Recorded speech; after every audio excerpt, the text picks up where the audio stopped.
এজনী ছোৱালীৰ ফটো পঠিয়াইছোঁ হোৱাটছএপত চা এই ছোৱালীজনীৰ গোটেই বায়'ডাটা মোক লাগে কাৰ কাৰ লগত উঠা বহা কৰে কোনোবা প্ৰেমিক আছে নেকি আৰু যদি আছে তাৰ নাম কি ঘৰ ক'ত সকলো ইনফৰমেশ্যন মোক লাগে গুড দেৰি নকৰিবি যিমান পাৰ সোনকালে মোক খবৰ দে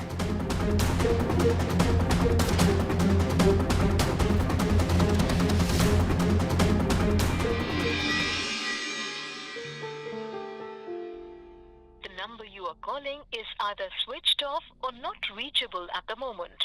Please try later. অদিতিৰ ফোনটো কিয় অফ তোৰ কোৱা কথাখিনি মই ভালকৈ চিন্তা কৰি আছোঁ আমি কিবা এটা কৰিব লাগিব ঠিক আছে মই ভাবিছোঁ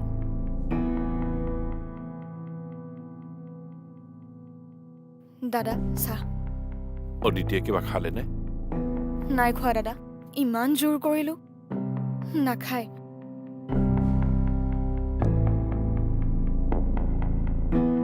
দাদা এটা কথা সুধো বেয়া নাপাব কোৱা অদিতিক কাৰ লগত বিয়া দিব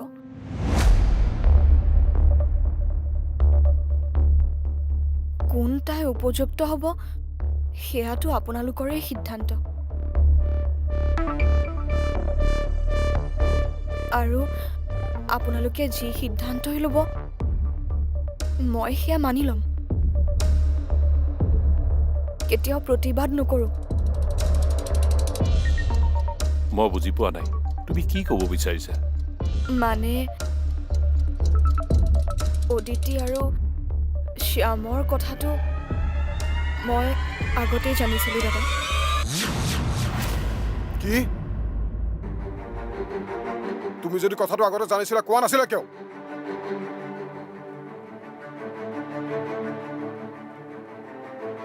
মানিছোঁ মোৰ ভুল হৈছে কথাটো মই আপোনালোকক আগতেই ক'ব লাগিছিল তুমি জানানে তুমি কিমান ডাঙৰ ভুল কৰিছা ৰ তাইক গালি নাপাৰিবি তাই যে সঁচা কথাটো স্বীকাৰ কৰিছে সেয়াই যথেষ্ট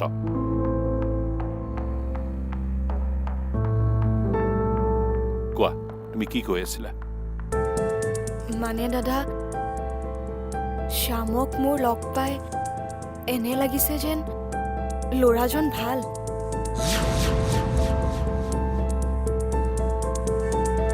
তেওঁ আমাৰ অদিতিক সুখত ৰাখিব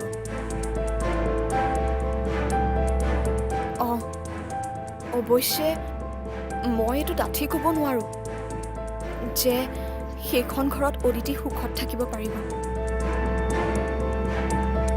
কিন্তু ল'ৰাজনৰ গেৰেণ্টি মই ল'ব পাৰোঁ দাদা হ'ব বহুত ক'লা তুমি তোমাৰ উপদেশৰ আমাক কোনো প্ৰয়োজন নাই হ'ব তুমি এতিয়া ইয়াৰ পৰা যোৱা অদিতি একো খোৱা নাই নহয় আকৌ এবাৰ চেষ্টা কৰা কিবা খুৱাবলৈ যোৱা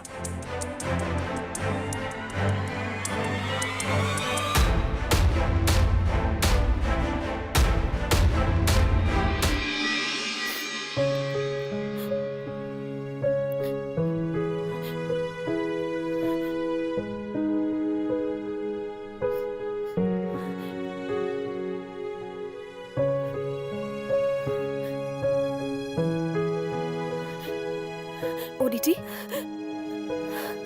কিয় কান্দিছা তুমি যদি মোক আকৌ খোৱাৰ কথা ক'বলৈ আহিছা মই কিন্তু একো নাখাওঁ কিয় তেনেকুৱা কৰিছা অদিতি কোৱাচোন দুৰ্বল হৈ যাবা তুমি ফোনটো লৈ গৈছে মোৰ পৰা স্বামী চাগে কিমান মোক ফোন কৰি আছে Or not reachable at the moment. Please try later.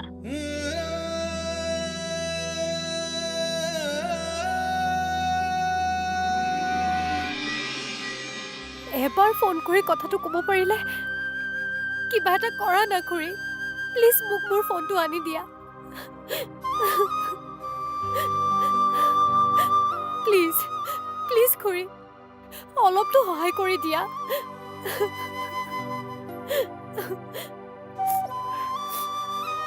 তোমাৰ ফোনটোতো মই দাদাৰ পৰা আনি দিব নোৱাৰিম অদিতি, কিন্তু মোৰ ফোনেৰে শ্যামৰ লগত তোমাক কথা পতাই দিব পাৰিম। এক মিনিট ৰ'বা।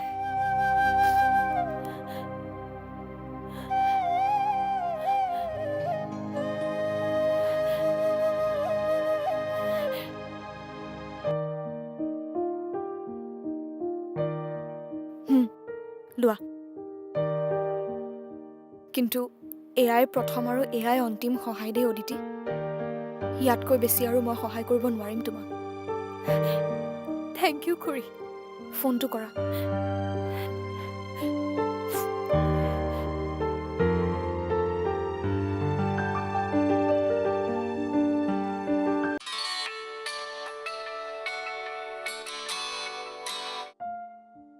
হেল্ল'। হেল্ল'। হেল্ল' শ্যাম, মই অদিতি। অদিতি?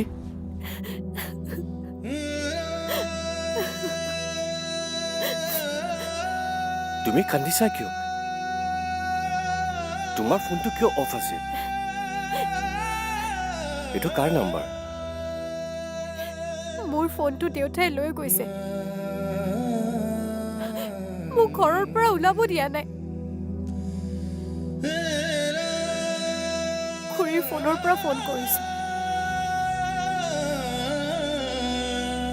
নাকান্দিবাচোন, কিবা এটা ৰাস্তা নিশ্চয় ওলাব।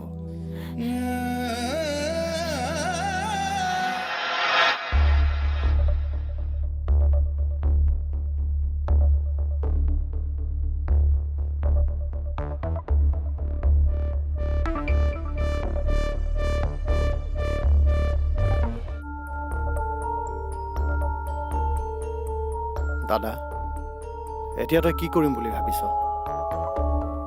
আজিৰ দিনটো ভাবিবলৈ শ্যামক সময় দিছো। চাওঁ সি কি সিদ্ধান্ত লয়। আৰে ভাবিবলৈ এতিয়া কি আছে? আমাৰ সিদ্ধান্ত কোনো পৰিস্থিতিতে সলনি নহয়। আমাৰ সিদ্ধান্তহে সলনি নহয়, তাৰ মনৰ কথাটো জানিব লাগিব। তাৰ বাবে কোন প্ৰয়োজনীয়? তাৰ পৰিয়াল নে সেই অদিতি নামৰ ছোৱালীজনী? সি যদি সেই ছোৱালীজনী বাছনি কৰে, তেতিয়া তোৰ সিদ্ধান্ত কি হ'ব?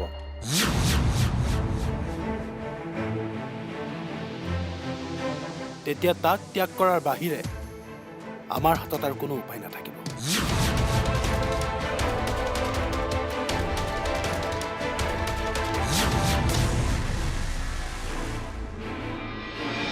তাইৰ ঘৰতো নামানে, তহঁতৰ ঘৰতো নামানে। এতিয়া মানে কি তহঁতৰ লাভ ষ্টৰী দিয়ে? তাইৰ ঘৰত মানক বা নামানক, সেয়া মোৰ প্ৰয়োজনীয় নহয়। মোৰ মতে প্ৰয়োজনীয় হ'ল মোৰ ঘৰৰ মানুহখিনি। সকলোৱে দেখোন কৈয়ে দিছে এয়া সম্ভৱ নহয় বুলি। জানো, সেয়া ইমান সহজ নহয়। তথাপিও মোৰ কিবা এটা বিশ্বাস আছে, তেওঁলোক মান্তি হ'ব। মোৰ দুয়োজন দাদাই মোক বহুত বেছি মৰম কৰে। সিহঁতে মোৰ মনৰ কথা বুজি পাব। হয়তো অলপ সময় লাগিব। এই কথাখিনি মই তোক এই কাৰণেই কৈছোঁ, তই মোৰ সৰুকালৰ বন্ধু। তই বহুত কষ্ট কৰি ডাঙৰ হৈছ। আজিলৈকে তই মোক কোনো কথাই লুকুওৱা নাই, আৰু ময়ো তোক কোনো কথা লুকুওৱা নাই। তই মোক বুজি পাৱ।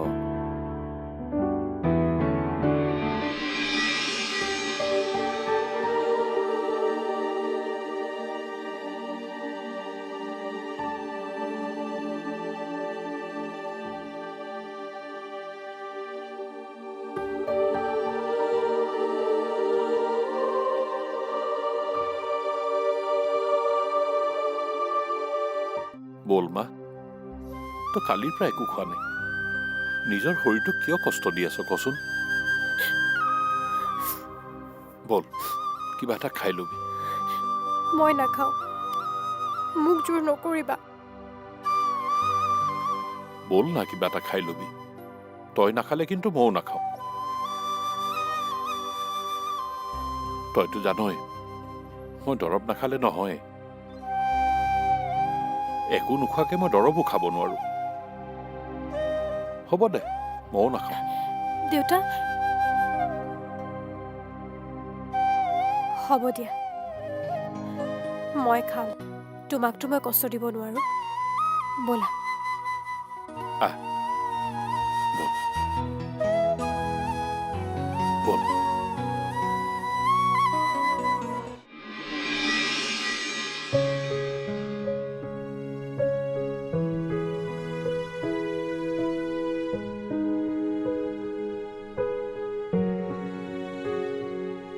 কি হ'ল?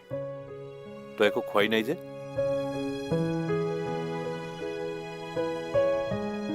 আমাৰ ওপৰত খং উঠি আছে বুলি তই খোৱা বস্তুৰ ওপৰত খংটো উলিয়াব নাপায় নহয়।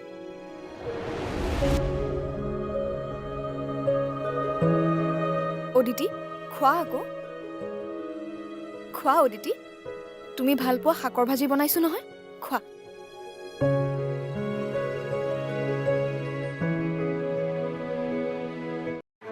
তুমি কি ভাবিছা দেউতা? মোক কেনেদৰে ঘৰৰ ভিতৰত আবদ্ধ কৰি ৰাখি মোৰ ফোনটো কাঢ়ি লৈ গ'লে মই শ্যামক পাহৰি যাম? মই ইতিমধ্যে ভগৱানক সাক্ষী কৰি শ্যামক নিজৰ স্বামী হিচাপে স্বীকাৰ কৰি লৈছোঁ।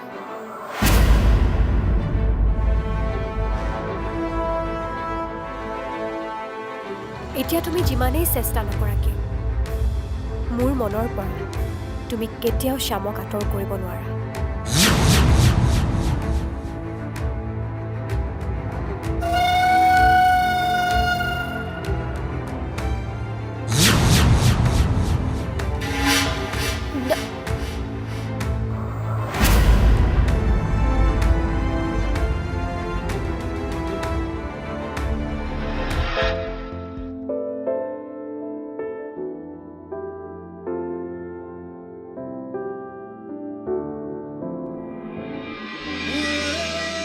মোৰ ফোনটো দেউতাই লৈ গৈছে। মোক ঘৰৰ পৰা ওলাব দিয়া নাই। খুৰীৰ ফোনৰ পৰা ফোন কৰিছো। শ্যাম, তোমাক যে মই নতুন প্ৰজেক্ট এটাৰ কাম দিছিলোঁ, ভিজনেৰী ডেভেলপমেণ্ট গ্ৰুপৰ, কিবা আগবাঢ়িছেনে? মানে বৌ, দুদিনমানৰ পৰা মই কামত মন বহাব পৰা নাই। সেয়ে ফাইলটো কমপ্লিট হোৱা নাই। ঠিক আছে, তুমি কেইটামান দিন অফ লোৱা। তুমি অফিচলৈ আহিব নালাগে। কিন্তু বৌ, তোমাৰ মনৰ অৱস্থাটো মই বুজি পাওঁ শ্যাম, আৰু অফিচ চম্ভালিবলৈ আমি আছো নহয়।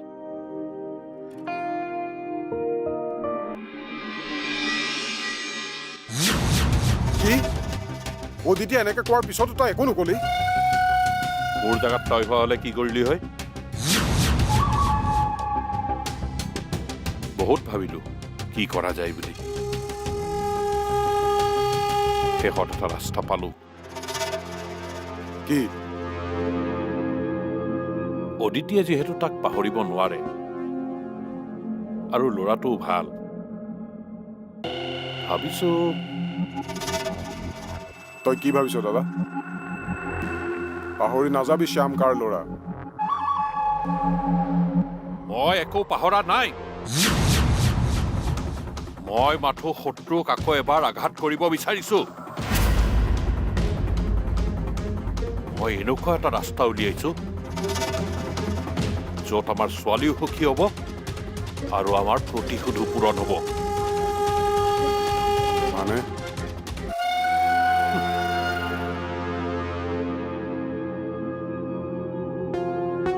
যদি আমি শ্যামক সেই পৰিয়ালটোৰ পৰা আঁতৰাই আনো, তেতিয়া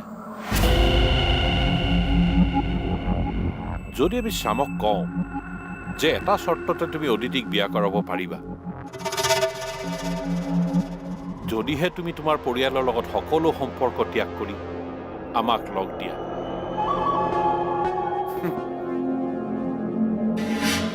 ভাবিছাচোন, শ্যামে যদি এই চৰ্তটো মানি লয় অপৰাজিতা আৰু তাইৰ পৰিয়ালৰ কি অৱস্থা হ'ব